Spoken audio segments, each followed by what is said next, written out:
Okay, welcome back. This is an unusual view for one of my lessons. Usually I teach piano, but today I'd like to take a look at some arrangement ideas. What you see here is Studio One, which is a recording software by Presonus. I hope I've pronounced their name properly. And I'd like to show you, I have a personal affection for 80s style synth tracks. And I've laid an idea out. I'd like to go over it with you, just a few tracks, and sort of discuss the meaning of the arrangement and why I chose the different sounds and exactly how I built it up. I'm not going to play anything, just going to play back the tracks themselves. So what I'm going to do, I'm going to start out by muting out all of the channels except for one. And this is the channel I started out with. I have two synths here, which are Silent and Blue 2. These are actually pretty much my only two synths, more or less. And I was just playing around with the Silent and I found a sound that interested me. And it was this.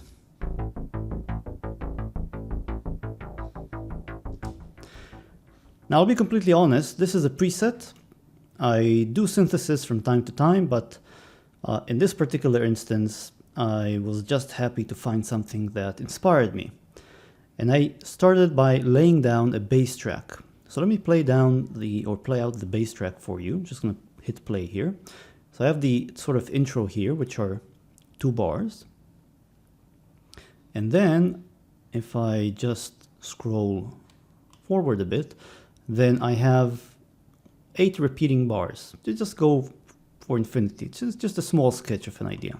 So have a listen.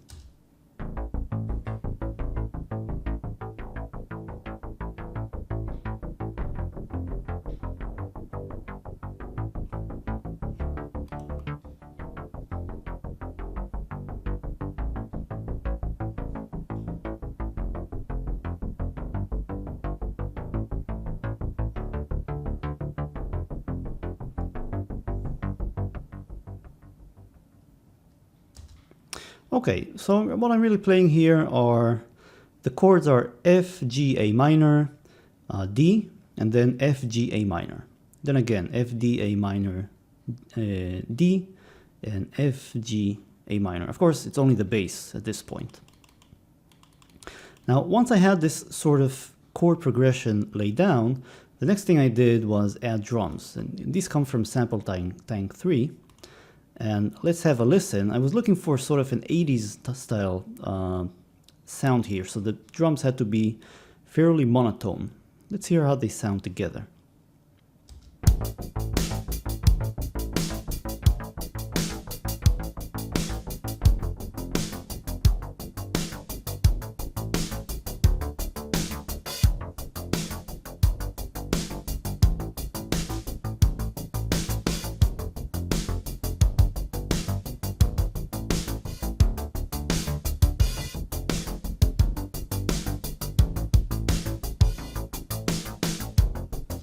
So now it repeats. Now, there are a few things I'd like to point out. First of all, like I said, the drumming is pretty monotone. I was trying to achieve this sort of drum machine feel from the 80s. It was so pervasive. Second thing is that, if you'll notice, both the bass and the drums are fairly dry. They don't have a lot of reverb. The bass has some delay, which does give it a little bit of space, but still it's pretty much kind of in your face. So my backing tracks, which are the bass and the drum, are fairly dry, and I'm going to contrast this with some synth tracks which have a little bit more reverb to them. So the next sound I added was the sort of the backing synth track, like a stabbing sound. You'll hear it immediately. I'll just play it along with the drums and the bass. Oops.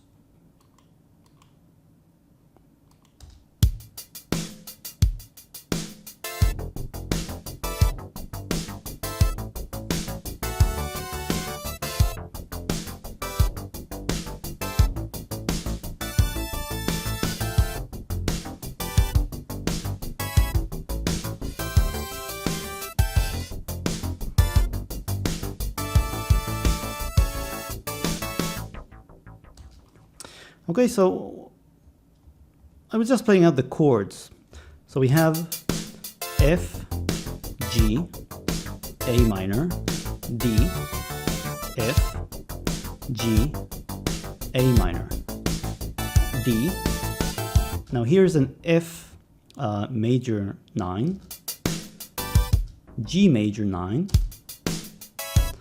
A major 9. I kind of spiced it up to get this nice sounding harmony. And this was again an F major 9, F, G, and this was just an A sus4 going to an A.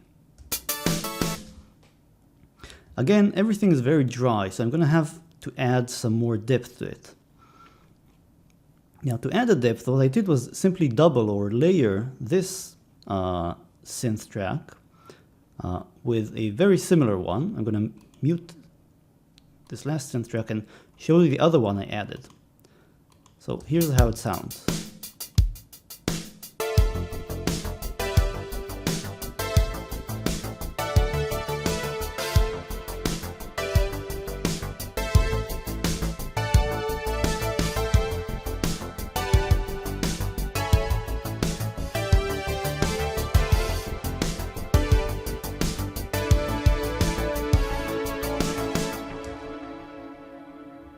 So you see, this new layered sound has a very, very spacious feel to it, and I think these two work very well together. You have to create some sort of depth illusion in your music, and if you have dry backing tracks, which is usually the case, then you'd like to have sort of a middle layer, which is either very, has some space to it. Let me play both lead sounds together so you can have a feel for the kind of sound they create.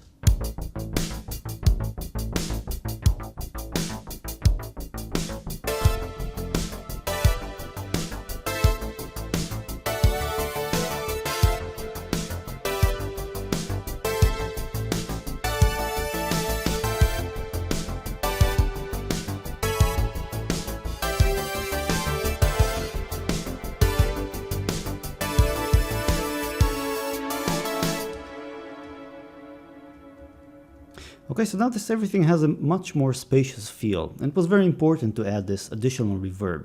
And actually I'm going to do it again. The next thing I added was sort of a sound that was interspersed between the chords, the chord stabs.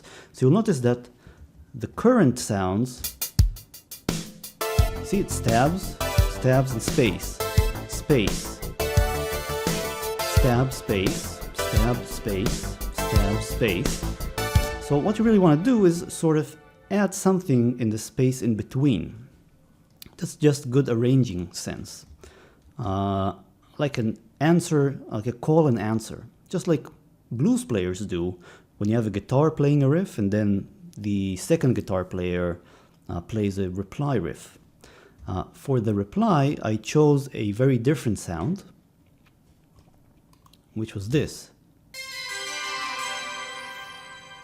It's a classic 80s sound, and let me play everything back to you together.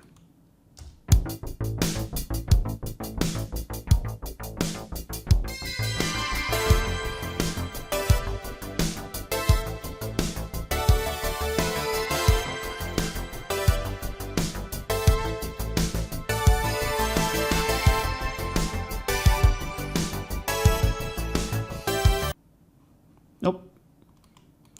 I guess I have to fix my one of my plugin installations. Sorry about that.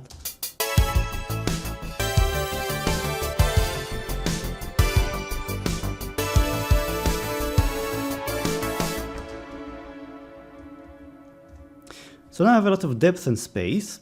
The next thing I added was to create variations. You see, I have these sort of two parts to the piece, and the first part I could have sort of a part that repeats twice, right? I have the F, G, A minor, D, F, G, A minor. and then again F, G, A minor, D, F, G, A minor. So this part, and then this part. And the idea is that in the second part, I just wanted to add some variation or depth. And I did this by simply adding a sound that held down some of the chords, right? So far, I've had synths stabbing the chords, just doing these quick chord stabs.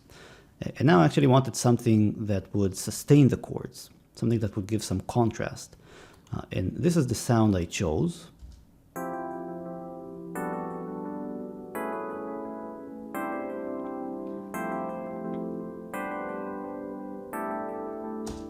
Again, it has delay and reverb to thicken the sense of space.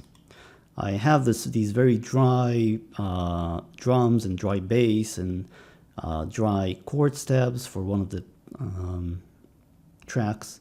So I'm going for some more space. And it's also very typical of sort of 80s synth tracks, which do have quite a bit of reverb to them. Let's hear how everything sounds together.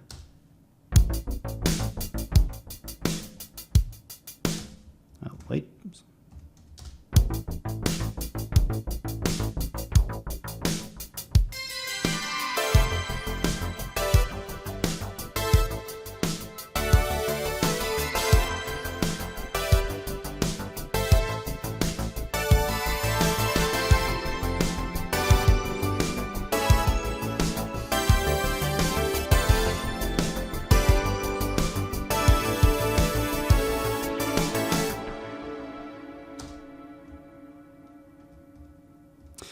So the sort of main ideas or take-home messages I'd like for you to have from this short sketch of an idea I had laid down here is to really think in terms of creating contrast in your arrangement. If your bass tracks and drum tracks are dry, and it often pays off to make them dry, then that gives you, say, the freedom to add reverb and delay in your lead sounds or pad sounds, or the other way. Maybe you want spacious drums and then sort of some very dry pads in your arrangement. If you have chord stabs in one track, like these two, so, which gives you space in between, then you can fill in the space with another sound. If you have something that is one track that is very fast, like it has a fast arpeggio going on, then you might want to complement it with a track that has like a slow pad, sustained pad in the background. If you have stabs in one track, you might again want to have something sustaining on the other track. So that's how you sort of build up your arrangement. So you should think of your arrangement as a collection of sort of complementing, complement with an E, complementing tracks where there is an interplay. One track's properties or character complements the other tracks. That's very common in arranging, and it's a very fruitful way, I personally found, to think of building up musical ideas. That's it. I hope you've learned something interesting about arranging. I might do more of these videos. Just write down in the comment section if you'd like me to do so, and I'll take it into account. If you've made it this far, then I'm happy to put in a shameless plug for my sister's online jewelry store. She makes handcrafted jewelry and she has an online jewelry store in Etsy. You should check it out if that's your thing. There's a link in the description and also in this thumbnail. That's it. I'll see you next time.